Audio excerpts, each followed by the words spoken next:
Якутск передал символ столицы тотального диктанта городу Ярославлю. Передача статуэтки и престижного звания состоялась в посредстве Якутии в Москве. На встречу специально приехали координаторы диктанта из Якутска, Ярославля, а также представители штаба тотального диктанта. Организаторы отметили высокий уровень проведения культурно-просветительской акции и также пожелали Ярославлю успехов в проведении диктанта этого года. По традиции, город-победитель становится центром акции. Там организуется главная площадка, на которой текст зачитывает автор. А за трансляцией наблюдают участники по всему миру. Так, в 2021 году акция объединила 123 страны, а это более 675 тысяч человек. Главная цель диктанта – повысить интерес к изучению русского языка и повысить уровень грамотности среди населения.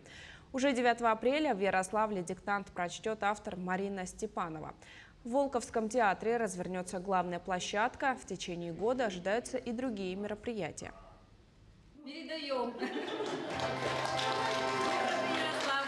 Это только подстегивает придумать что-то интересное и продолжать традиции предыдущих столиц. То есть, например, в этом году мы подхватим фестиваль грамотности, который проходил в Якутске, и проведем его в Ярославле, а также внесем свою лепту, свой вклад в проект и будем выбирать талисман тотального диктанта.